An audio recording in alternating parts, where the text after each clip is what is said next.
De julho a dezembro de 2020, as exportações de suco de laranja tiveram queda de 36% no faturamento na comparação com o mesmo período da safra anterior. Em volume, a queda é de 23,5%.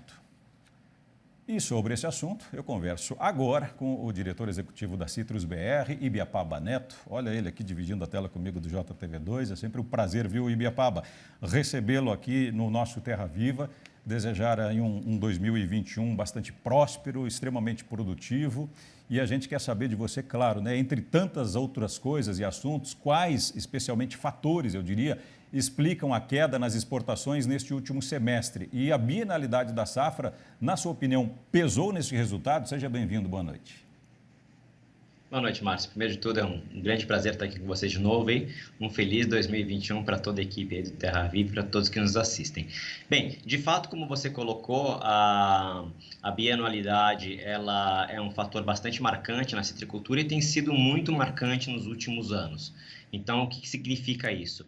Nós temos alterado anos de safras grandes com safras pequenas. O que isso tem a ver com as exportações? Em anos de safra grande, como foi a safra 2019 e 2020, com quase 390 milhões de caixas de 40,8 quilos produzidas, você precisa movimentar estoque para o exterior, onde é o seu ponto de venda. Além disso, a gente vinha de uma safra muito pequena, a safra 18-19, em que os estoques ficaram muito baixos. Então, por um lado, você tinha uma grande safra aqui, necessitando uma movimentação de estoque, e você havia também naquele momento uma necessidade maior de recomposição desses estoques lá fora. Agora, nesta safra que a gente está agora, na 2020, 2021, que nós estamos agora no primeiro semestre das exportações dessa safra, ela começa em 1º de julho e termina em 30 de junho. Nesses 6 primeiros meses, a gente tem esse número de 23% a menos de exportação, justamente pelos mesmos fatores. Dessa vez temos uma safra pequena, que requer uma movimentação menor de estoques, e estoques que já foram recompostos na última safra. Então, isso tudo junto dá esses dados aí que foram apresentados por vocês. Apesar dessa queda, você acha que ainda é possível se recuperar nos próximos meses? A queda nas exportações impacta muito o setor? Na verdade, a gente tem que diferenciar um pouco, Márcio, o que é exportação do que é de venda. No caso, a gente está falando neste momento de um efeito de sazonalidade. Então, a gente teve um movimento muito grande no primeiro semestre do ano passado, que foi muito acima do ano anterior. Então, quando a gente olha a média do que o setor ele tem exportado nos últimos anos, ela está mais ou menos em linha, quer dizer, não altera tanto. A questão é só que essa bianualidade ela tem ficado um pouco mais marcante.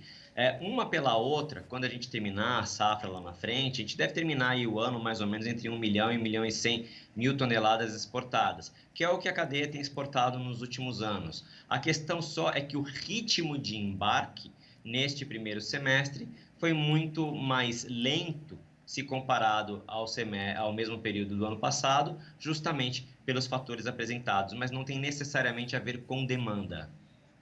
Muito bem. Agora, Ibiapaba, a gente sabe que, né, as decisões políticas públicas, especialmente lá em Brasília, que nesse momento estão acontecendo, refletem diretamente, né, no agronegócio. Mas também, de acordo com o Departamento de Agricultura dos Estados Unidos, a Europa, que é o principal destino das exportações brasileiras, deve produzir mais laranja na safra 2021. Isso deve preocupar os produtores brasileiros? Não, em hipótese nenhuma. A Europa está vindo também de um ano de bienalidade baixa, então era natural que ela recompusesse um pouquinho a produção deles, mas ainda assim eles são extremamente dependentes do suco de laranja brasileiro. De tudo que a Europa importa de suco de laranja, quase 90% é suco de laranja brasileiro. Então eles têm ali uma produção concentrada na Espanha, um pouco na Itália, um pouco na Grécia, e normalmente a produção desses países já sai com o destino muito certo de um suco ali feito na Europa, isso tudo muito identificado no rótulo dos produtos, é quase um produto de nicho, vamos colocar assim. Então, é absolutamente natural e não deve impactar as exportações brasileiras em hipótese nenhuma. Bacana. Encerrarmos, então, vamos falar um pouquinho sobre os cítricos em geral, né? Quais são as expectativas da Citrus BR para este ano de 2021, que a gente está praticamente iniciando ainda o segundo mês do ano. A gente está, na verdade, entrando no segundo semestre da safra, né? Isso que é interessante. Como a nossa safra ela é 1º de julho, 30 de junho, a gente está sempre meio atravessado no samba, vamos colocar assim, né? Então a gente está indo para o segundo semestre. É uma safra essa bastante difícil, viu, Márcio? Uma safra bastante difícil, é uma quebra muito grande em relação ao ano passado, uma quebra de 30%. A florada da próxima safra também, a primeira florada, é de certa forma comprometida. Então, assim, não é um ano fácil, seja do lado do processamento, seja do lado da colheita.